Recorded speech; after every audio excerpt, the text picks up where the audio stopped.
हैं लोक जनशक्ति। उत्तर प्रदेश के उप मुख्यमंत्री केशव प्रसाद मौर्य शुक्रवार को कानपुर नगर पहुंचे। इस दौरान उन्होंने शहर में 101 विकास कार्यों का शिलान्यास किया और कानपुर के विकास के पहिए को गति दी।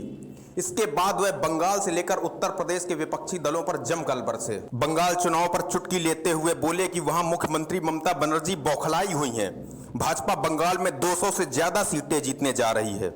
उन्होंने कहा कि जब से यूपी में बीजेपी की सरकार बनी है, विकास उनका प्रमुख मुद्दा रहा है। सपा मुखिया और पूर्व मुख्यमंत्री अखिलेश यादव पर निशाना साधते हुए उन्होंने कहा कि जब यूपी में बीजेपी की सरकार नहीं थी, तब समाजवादी पार्टी विकास में आड़े आती थी। इस दौरान सपा को आड़े हाथों लेते हुए बंगाल चुनाव को लेकर डिप्टी सीएम बोले कि वहां भी यूपी की तरह डबल इंजन की सरकार विकास के सपनों को साकार कर सोनाल बांग्ला बनाएगी। उन्होंने कहा कि पश्चिम बंगाल चुनाव में हम 200 से ज्यादा सीटें जीतने जा रहे हैं। जन समर्थन की वजह से सीएम ममता बनर्जी बौखला गई हैं। यहीं बजट का उल्लेख करते हुए उन्होंने कहा कि प्रदेश का वह बजट सूबे को आत्मनिर्भर बनाने के लिए है। केंद्र व प्रदेश सरकार का बजट जनता को समर्पित करते हुए उन्होंने विपक्षी दलों पर आरोप लगाया कि कुछ का विकास हमारी सरकार ने किसी के साथ भेदभाव नहीं किया है। आज लोग उत्तर प्रदेश में निवेश करना चाहते हैं। उन्होंने कहा कि भाजपा देश और प्रदेश का ध्यान रखते हुए निष्पक्ष रूप से काम करती है। उन्होंने यह भी कहा कि यूपी की कानून व्यवस्था मजबूत है, भूमाफिया से लेकर अपराधी भाग निकले हैं। इस दौरान डिप्टी सीएम ने कैबिनेट मंत्री सतीश महाना के कार्य को जमकर सराहा। उन्होंने कहा कि जब से यूपी में बीजेपी की सरकार बनी है, तब से केवल महाराजपुर विधानसभा क्षेत्र में ही 142.77 करोड़ की लागत परियोजना की शुरुआत हो चुकी है। इसके बाद डिप्टी सीएम नौबस्ता के हंसपुरम पहुंचे, जहां पर उनकी सुरक्षा पर चूक नजर आई। एक युवक सुरक्षा को धता बताते हुए केशव प्रसाद मौर्य के पास पहुंच गया और काला झंडा दिखाने लगा। विरोध करने पर युवक को पुलिस ने तुरंत हिरासत में लेकर जेल भेज दिया। देखिए, भारतीय जनता पार्टी सभी चुनावों को गंभीरता से लड़ने की तैयारी में है, लेकिन ऐलान होने के बाद ही कुछ बोलना ठीक रहेगा। लेकिन पश्चिम बंगाल में चूंकि चुनाव की दृष्टि से मैं पार्टी के निर्देश पर लगा हुआ हूँ, ये बता सकता हूं कि वहां पर हम 200 से अधिक सीटें जीतने जा रहे हैं। टीएमसी की विदाई होने जा रही है और भारतीय जनता पार्टी पश्चिम बंगाल में डॉक्टर श्यामा प्रसाद मुखर्जी जी की जन्मभूमि है और वो हमारे आदर्श थे और देश के हित में प्रथम बलिदानी थे स्वतंत्र भारत के इतिहास में। तो हमारी पश्चिम बंगाल में सरकार बनने का मतलब है बहुत बड़ी बात होगी और हमारे लिए खुशी की बात है। एक इंडियन सेकुलर फ्रंट करके जो विपक्षी दल है, वो एकजुट होकर पश्चिम बंगाल में लड़ने की बात कह रहा, किस तरह से बीजेपी? मैं एक नारा मेरा सुन लीजिए आप लोग। 100 में 60% हमारा है, बाकी 40% में बंटवारा है और बंटवारे में भी हमारा है। आप देख रहे हैं लोक जनशक्ति। कानपुर की आर्य नगर विधानसभा सीट से विधायक अमिताभ वाजपेयी लगातार सड़कों पर दिखाई देते हैं। वह सरकार को घेरने का कोई मौका नहीं छोड़ते। शुक्रवार को विधायक अमिताभ वाजपेयी ने रसोई गैस के बढ़ रहे दामों के विरोध में प्रदर्शन किया। इस दौरान उन्होंने महिलाओं को गोबर के उपले बांटे। प्रदर्शन के दौरान उन्होंने कहा कि 1 महीने में तीसरी बार गैस सिलेंडर का दाम सरकार द्वारा बढ़ाया गया है, जिसके कारण जनता सरकार से त्रस्त हो गई है। आज कंडा लेने पहुंची महिलाओं ने अपना दुख दर्द व्यक्त किया है कि रोज कमाने खाने वाले लोग कहां से इतना महंगा सिलेंडर खरीदेंगे। सरकार से यह अपील है कि जनता का दर्द समझे और सिलेंडर का दाम कम करे। इस दौरान तमाम सफाई कार्यकर्ता उनके साथ नजर आए। तो आप जानते हैं कि ये वो सरकार जो लोगों से वादा करके आई थी कि बहुत हुई महंगाई की मार, अब की बार ला दो फलानी सरकार, बहुत हुई पेट्रोल डीजल की मार, अब की बार उनकी सरकार, बहुत हुई महंगे सिलेंडर की मार। अब ये कर क्या रहे हैं? अब ये अंतर्राष्ट्रीय दामों का हवाला दे रहे हैं, जबकि अंतर्राष्ट्रीय बाजार में दाम घटे हैं। सिलेंडर गैस का दाम घटाने या बढ़ाने का नियम 1 तारीख का है कि 1 तारीख को जो भी करना हो करेंगे। इस फरवरी के महीने में 1 महीने में 3 बार दाम बढ़ा के 100 रुपया गैस महंगी कर दी है। वो लोग जो सब्सिडी छोड़ने की अपील करते थे, उनकी सब्सिडी केवल 12 रुपया 53 पैसा रह गई है। जब 12 रुपये 53 पैसा सब्सिडी दे क्यों हमको दागी कर रहे हैं? वो भी खत्म कर दो। जहां हम 850 सिलेंडर ले लेंगे तो 12 रुपया और दे देंगे, सिलेंडर को फ्री कर दो। इतना महंगा सिलेंडर लेने में जनता त्राहिताई कर रही है। सरकार तक जनता का दर्द पहुँचाने के उद्देश्य से हमने सांकेतिक रूप से ये निःशुल्क कंडा वितरण कार्यक्रम सरसैया घाट में रखा है, ताकि इनको महसूस हो सके, शायद अगर कहीं उनके अंदर दया धर्म हो, दिल हो, कि जनता किस दर्द से गुजर रही है। और इस कंडा वितरण के माध्यम से सरकार का ध्यान हमने गरीब जनता की ओर आकर्षित करने का प्रयास किया। आप देख रहे हैं लोक जनशक्ति। शनिवार को कानपुर कपड़ा कमेटी द्वारा प्रेस वार्ता का आयोजन किया गया, जिसमें बताया गया कि गत वर्ष की भांति इस वर्ष भी कानपुर कपड़ा कमेटी द्वारा 2 दिवसीय CKC cup 2021 T10 cricket match का आयोजन शनिवार 27 फरवरी व रविवार 28 फरवरी को OEF ground Sahni colony Virendra Swaroop के सामने प्रातः 8 बजे से किया जा रहा है। क्रिकेट मैच में भाग लेने के लिए 135 प्रतिभागियों के आवेदन कमेटी को प्राप्त हुए थे। कमेटी द्वारा गठित खेल समिति द्वारा टीमों के लिए प्रतिभागियों का चयन किया गया है। शनिवार दिनांक 27 फरवरी 2021 को 2-2 टीमें आपस में मैच खेलेंगी। रविवार को लीग मैच विजेता की 4 टीमें सेमीफाइनल खेलेंगी। सेमीफाइनल में विजयी टीमों के मध्य फाइनल मैच का आयोजन किया जाएगा। वहीं विशेष आकर्षण के तौर पर मैन ऑफ द मैच और मैन ऑफ द सीरीज सहित अन्य पुरस्कारों से पुरस्कृत किया जाएगा। साथ ही सभी प्रतिभागी खिलाड़ियों को स्मृति चिन्ह भी प्रदान किए जाएंगे। कार्यक्रम में सभी सदस्यों का प्रवेश निःशुल्क रहेगा। साथ ही यह भी बताया गया कि कार्यक्रम में कोरोना प्रोटोकॉल का पूर्णतया पालन किया जाएगा। पत्रकार वार्ता में कमेटी के अध्यक्ष श्री चरणजीत सिंह सागरी, श्री दीपक कुमार गुप्ता, संयोजक खेल विभाग गौरव मेहरा, सह संयोजक खेल विभाग अमित दोसर आदि उपस्थित रहे। कानपुर कपड़ा कमेटी द्वारा 27 फरवरी और 28 फरवरी को OEF ग्राउंड में एक मैच का T10 मैच का CKC T10 के मैच का आयोजन किया गया है, जिसमें कि कानपुर कपड़ा बाजार की 8 टीमें अपने अपने प्लेयर्स द्वारा मैच खेलेंगी। जैसा कि हमारे पीछे जो बैनर लगा है उसमें 8 टीमों के नाम और लोगो छपे हुए हैं। आप उनको देखिए और देखने के बाद उनको अपने माध्यम से जरूर कानपुर की जनता को दिखाइए कि ये लोग इसमें खेल रहे हैं और इसकी एंट्री फ्री है। जो भी कानपुर कपड़ा कमेटी। आप देख रहे हैं लोक जनशक्ति। उत्तर प्रदेश में हत्याओं का सिलसिला रुकने का नाम नहीं ले रहा है। ताज़ा मामला रायबरेली जिले से सामने आ रहा है, जहां एक अज्ञात युवक की हत्या कर शव को गड्ढे में फेंकने का मामला सामने आते ही पुलिस हरकत में आई और तत्काल फॉरेंसिक टीम को मौके पर बुलाकर जांच पड़ताल शुरू कर दी है और शव को कब्जे में लेकर पोस्टमार्टम के लिए भेज दिया है। रायबरेली जिले के ऊंचाहार कोतवाली क्षेत्र के अरखा के पास गड्ढे में संदिग्ध परिस्थितियों में खून से लथपथ शव मिलने से सनसनी मच गई। मृतक युवक के शव में कई जगह धारदार हथियार से हमले के निशान भी पाए गए हैं। प्रथम दृष्टया हत्या कर शव फेंके जाने की आशंका जताई जा रही है। हत्या की सूचना पर पुलिस व फॉरेंसिक टीम मौके पर पहुंची और जांच पड़ताल शुरू कर दी है। वहीं शव को कब्जे में लेकर पोस्टमार्टम के लिए भेज दिया गया है। व्यक्ति द्वारा सूचना दी गई कि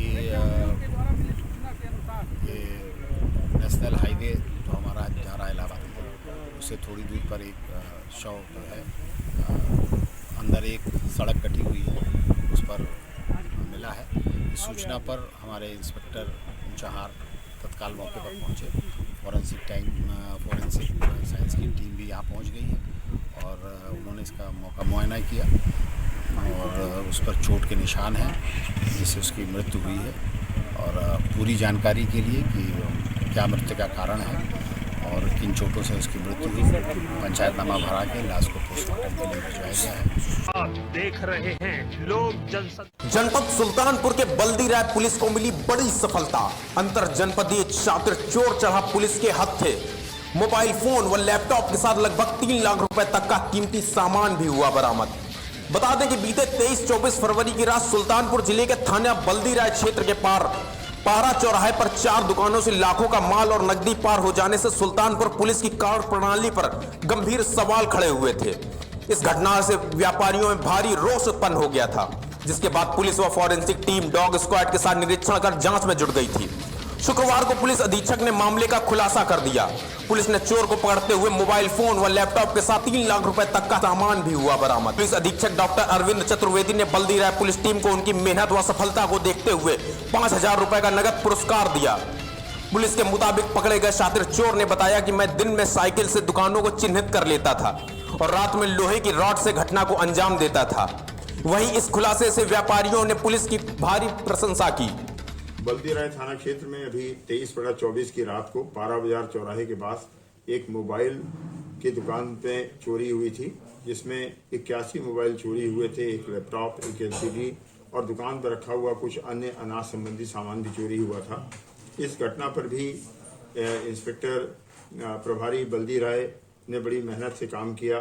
संबंधित अधिकारियों ने CO बल्दी राय, हमारे एडिशनल SP साहब ने मौके पर पर्यवेक्षण किया, सफल और एक बहुत अच्छी सफलता मिली है।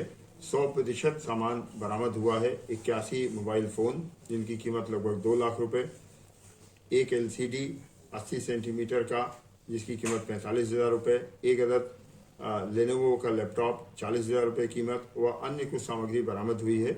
ये व्यक्ति भी अभ्यस्त चोर है, पूर्व में भी चोरी के मुकदमों में जेल जा चुका है, बरामदगी हो चुकी है।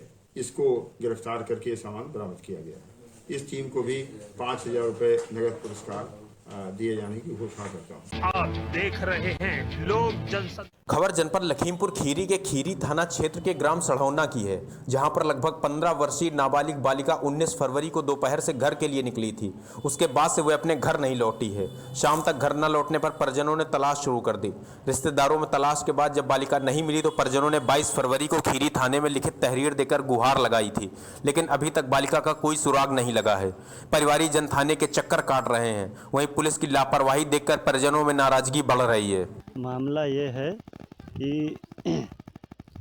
मेरी लड़की सुबह 12 बजे दोपहर में घर से निकली थी।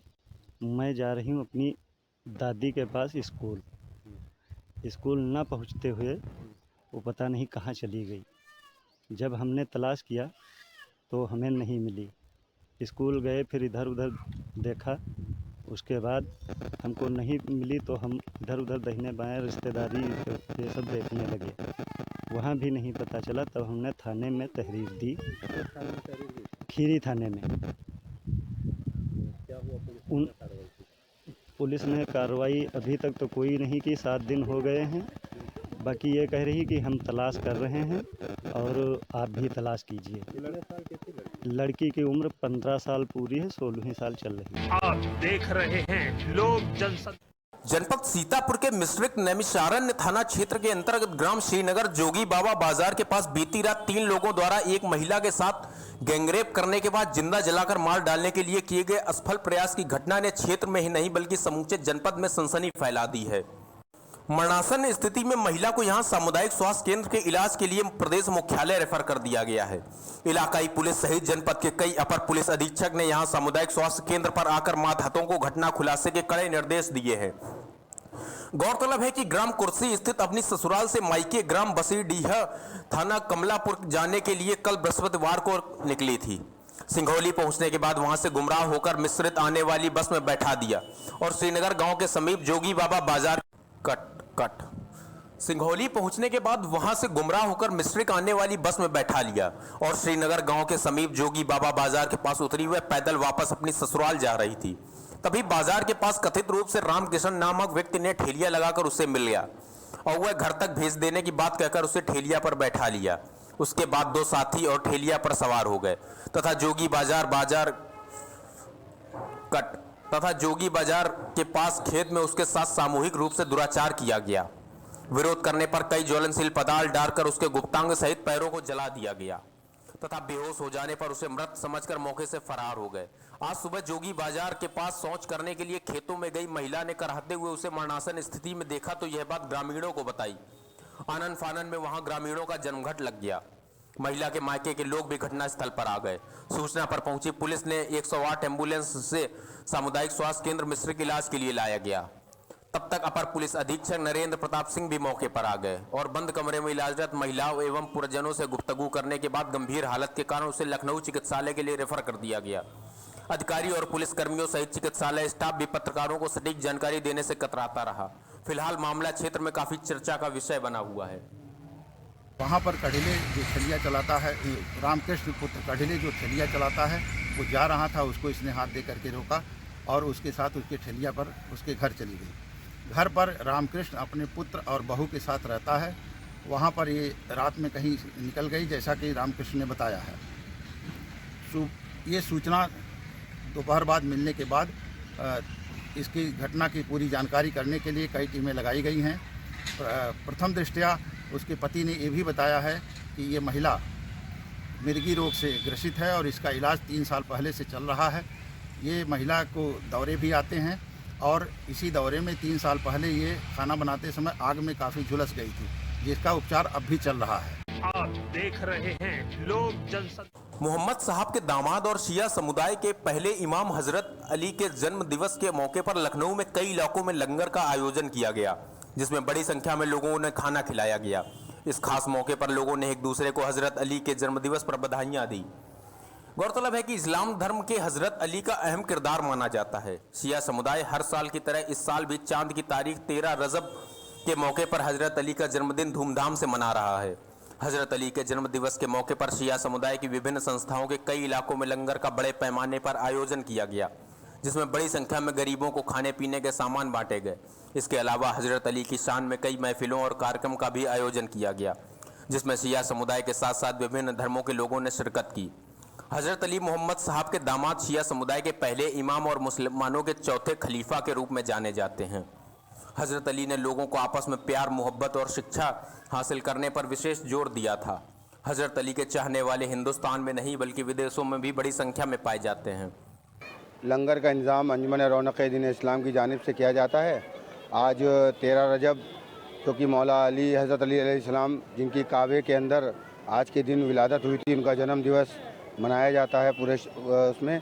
इस मौके पर जो है नज़र दिलाई जाती है मौला अली के नाम से और सभी के आम लोगों में तकसीम किया जाता है।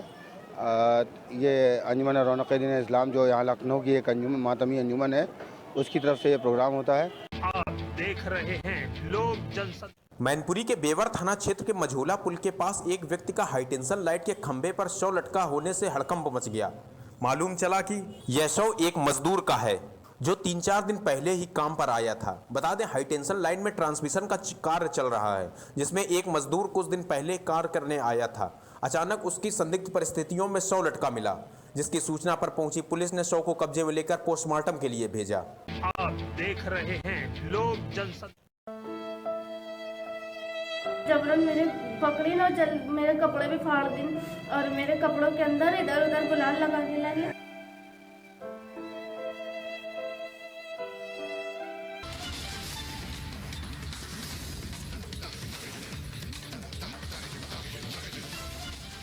प्रदेश के मुखिया योगी आदित्यनाथ महिला सुरक्षा को लेकर बेहद गंभीर हैं।